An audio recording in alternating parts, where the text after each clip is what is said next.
Don't forget to subscribe, hit the like button, and notifications button for all the good stuff we've got coming.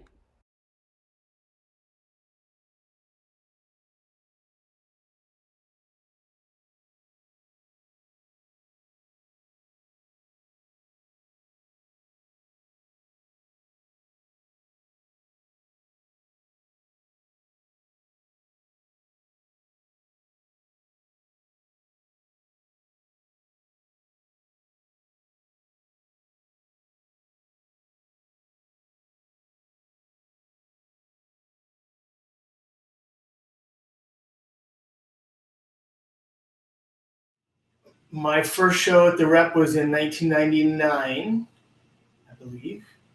It was Ad Altare Dei. Robert Grossman was in that one with me. I say with me, he was the lead. I was like a bit part, but I got to be on stage with him. That was fun back then. And from the beginning, working at the Rep, it was, you could tell there was like a family feel to the whole organization, everything about it. The way that I was treated as an actor auditioning, let alone like once I got cast and became part of the family, it felt like I was welcomed into a family, and I was part of the family once I was cast in a show, and I felt welcomed by everybody who worked there and everybody who came to see shows there. I mean, the energy was always palpable. The audience is so great. There's such a wonderful participatory audience. And yeah, so that's my first memory of working at the Rep. It was a very different experience than working at any other theater up until that point. The first time I got back was the Evidence of Things Unseen. That was the first show I came back for, right? Because I auditioned a couple of times and then I couldn't do the shows. I auditioned once and I almost got in, but I actually had a conflict with the show. So Evidence of Things Unseen was my second show at the Rep, which is silly because it's like 20 years later that it happened. But again, it was like coming back home. It was all of a sudden, all the people that I worked with that knew me from before, it felt like I was welcomed back into the family. Like, hey, you've been away for a while, welcome home. And I feel like that happened, again, not just with the staff and the artists that I worked with, but with the audience too. I felt like it's such a welcoming, true community of theater lovers in that space.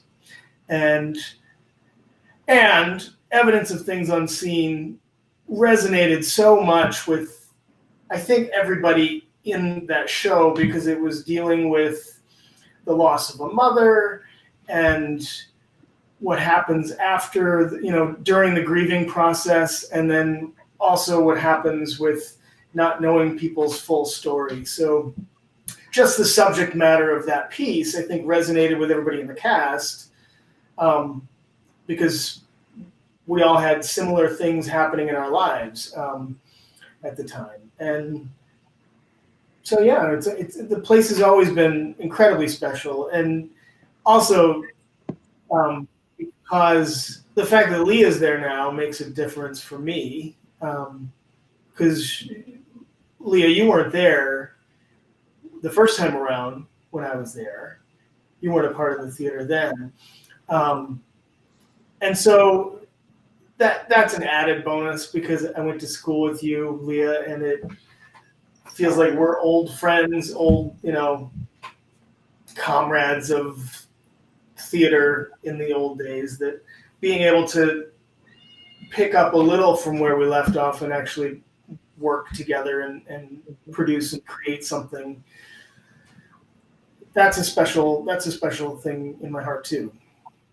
And then the final show, I'm not going to say the final, the latest show that I got to work on was with Cassandra Williston, and that was a real treat because the only reason that I decided to do that show was because Cassandra was directing it.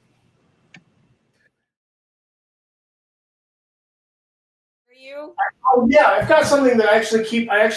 It's gonna sound and look like this is like a prop for this moment that I made this special or put this specially here close by, but this actually lives on my desk in my office, right next to my computer. It's the Subscriber's Choice Award that I got last year, and for me, any subscriber award or audience award or recognition or anything means so much more than any other accolade or any other, you know, I don't care about critics. I don't care what their thoughts are. It's always lovely for a theater to get critics and nice reviews, but to have any recognition from an audience, especially an audience of subscribers who see everything that happens at a theater, and for them to single you out and say, hey, you know what, we really like something about this show or this performance or this ensemble or whatever it was that resonated with them.